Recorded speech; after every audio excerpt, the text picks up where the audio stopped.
Bismillahirrahmanirrahim. Assalamu alaikum, my respected audience. Today we are going to discuss about the association of glaucoma with the case of branch retinal vein occlusion.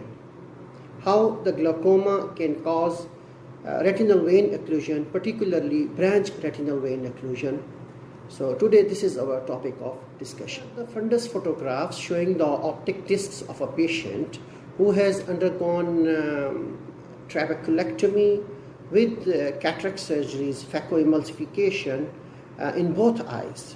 He was suffering from angle closure glaucoma, and that surgery was carried out almost 8 years back. Here you can see the optic discs and the macula.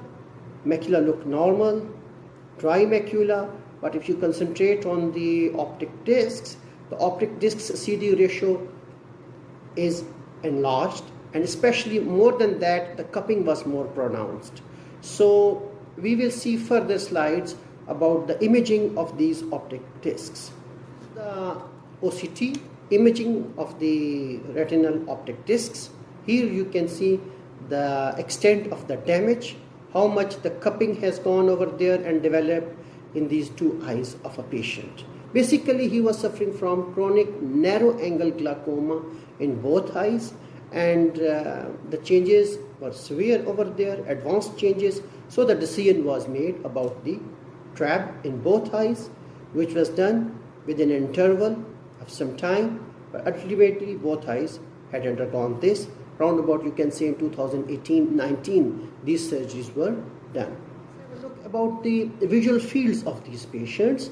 These were done in 2018 roundabout, at the same time when surgery was being done. And here you can see that right eye superior part is showing the absolute scotomas, superior hemifield. There are visual field changes. And if you see in the left visual field analysis, you can see that inferior part of the visual field is affected. So this was more supportive to show us the changes over there. Visual fields are very helpful in making the diagnosis of glaucoma, especially these are functional changes which can become evident before the structural changes get evident. Yes, these things we are talking about OCT, nerve fiber layer analysis, all these things get manifested when there is structural damage. But these things, visual fields, basically tell us about the physiological changes which develop before the structural damage over there.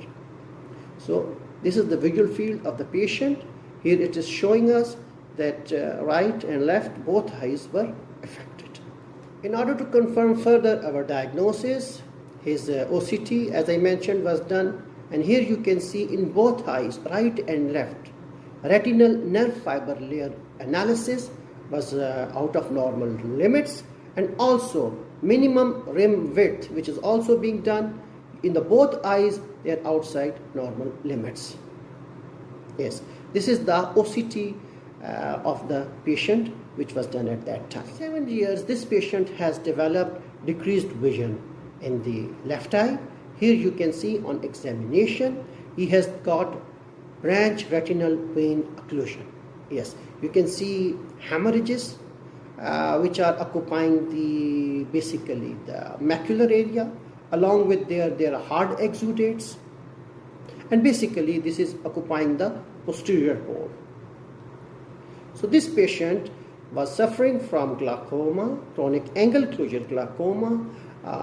He has undergone surgery both eyes, and now he is having this branch retinal vein occlusion in his left eye.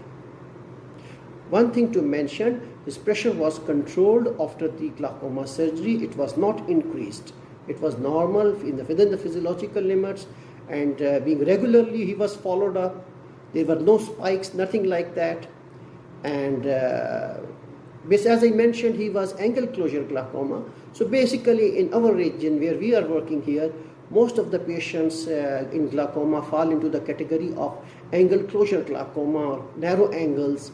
So this patient recently developed this thing Here you can see all the hemorrhages and hard exudates in the macula, and I will show you in OCT the situation of macula and its OCT macula, which was recently done, right eye normal, nothing, dry macula. But if you see in the left macula, there is subretinal fluid and there is intraretinal fluid.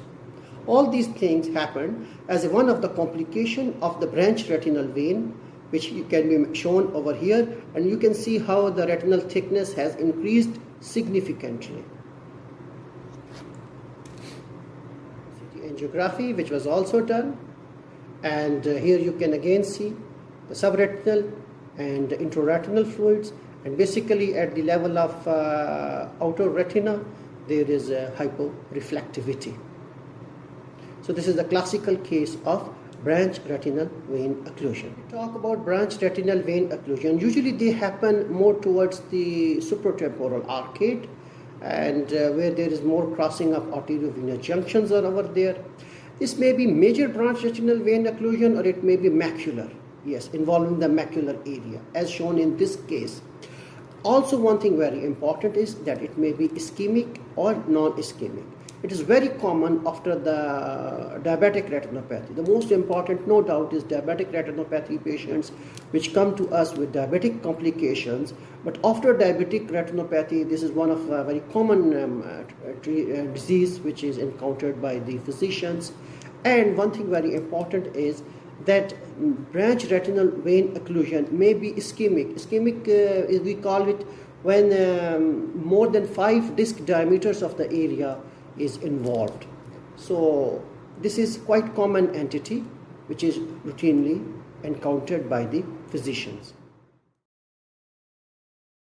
Talk about the clinical findings. As I mentioned, these patients may present with hemorrhages, hard exudates, they may present with edema as shown in this photograph also. So all these things can happen over there. There may be dot and blot hemorrhages, flame-shaped hemorrhages, yes. And if there is ischemic changes, as I mentioned, more than 5 disc diameters is involved, then we will have extensive hemorrhages over there. So it all depends upon the severity. Later on, if the disease becomes chronic and other things happen like blood vessel abnormalities, new vessels may develop over there, collaterals may develop, telangiectatic vessels may develop. So all these things can happen with the branch retinal vein occlusion. And it is very rare but possible to develop new vascularization and iris and these ischemic changes even in the retina. But this is very rare with branch retinal vein occlusion. Yes. What are the causes of decreased vision in these patients? The most important, as I mentioned, is macular edema, which has to be treated. And if there is ischemia, macular ischemia can be there. And apart from this, sometimes these patients can also have some vitreous hemorrhage over there, which can decrease vision for a time being. And hemorrhages present in the fovea, they will also decrease the vision, because we know that most of the vision is in the foveal area. And vitreomacular traction or retinal tractional detachment, these can happen, but these are not very frequent causes and complications. Yes, vitreomacular traction, tractional retinal detachment, and all these things can happen, which are associated usually with vitreous hemorrhage and its pull. But mostly we encountered the complications which I mentioned, macular edema, ischemia, and branch retinal vein occlusion. And later on, those changes in the blood vessels which has happened over there, collaterals, telangiectatic vessels, these things over there happen. We talk about fundus fluorescein angiography. It gives us an idea about the vessel's architecture.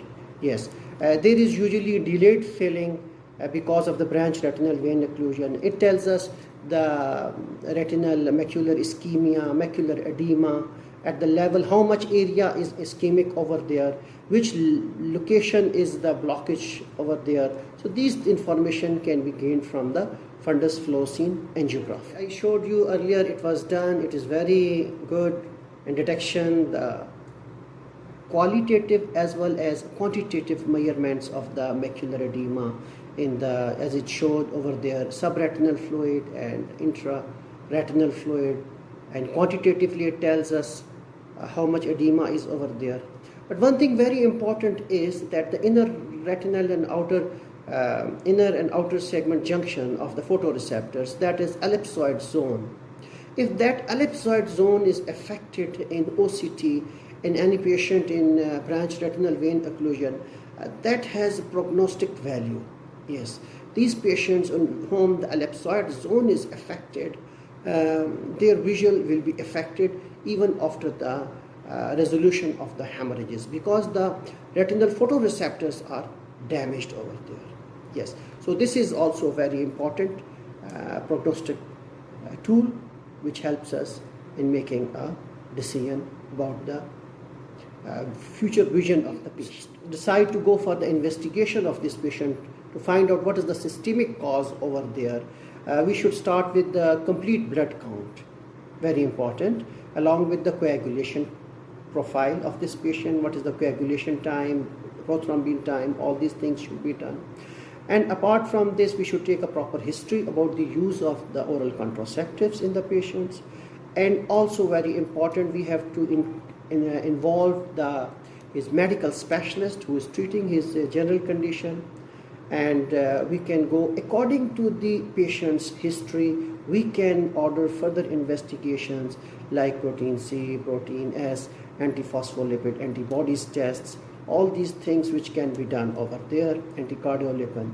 But these things should be tailored according to the patient's proper history over there. Yes. Talk about the treatment of branch retinal vein occlusion. The first and the most important thing is to control the macular edema. And in order to control the macular edema, we can use intravitreal injections of Avastin, Lucentis or Eylea. Yes, these anti-VEGFs are very beneficial in controlling the macular edema. Also, other option available is Ozurdex. Once implanted over there and keeps on acting and decreasing the macular edema, very effective. If the patient has got ischemia, as it is a branch retinal vein occlusion, and more than 5 disc diameters of retinal ischemia is over there, then there is a role of scatter laser. Yes, scatter laser is beneficial in controlling the retinal ischemia, which can lead to the new vascularization over there. Yes, and before the use of these anti-VEGFs, also grid laser was done at that time. If the vision was less than 20/40 and more than 3 months passed by, no improvement occurred. So that was also earlier done before the use of the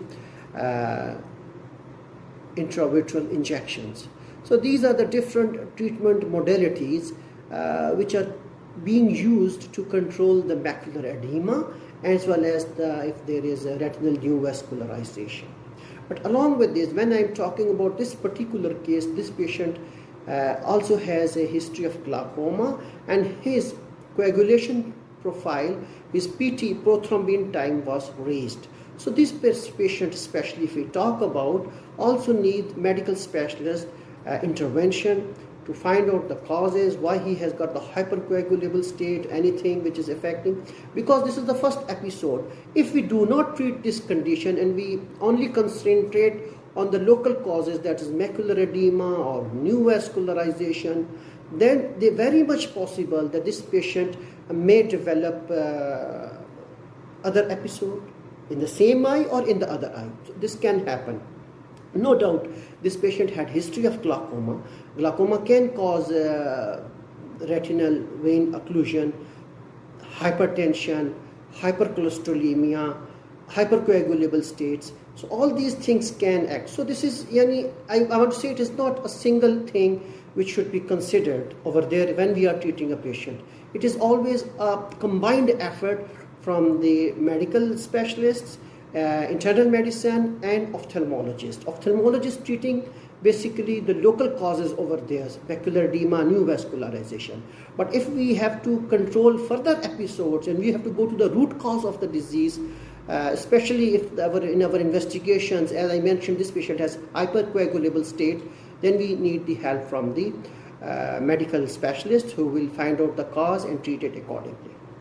I hope my today's presentation showing the association of branch retinal vein occlusion with glaucoma and hypercoagulable states will be beneficial to my respected audience in their clinical practice. I want to thank you for your attendance and attention. Thank you.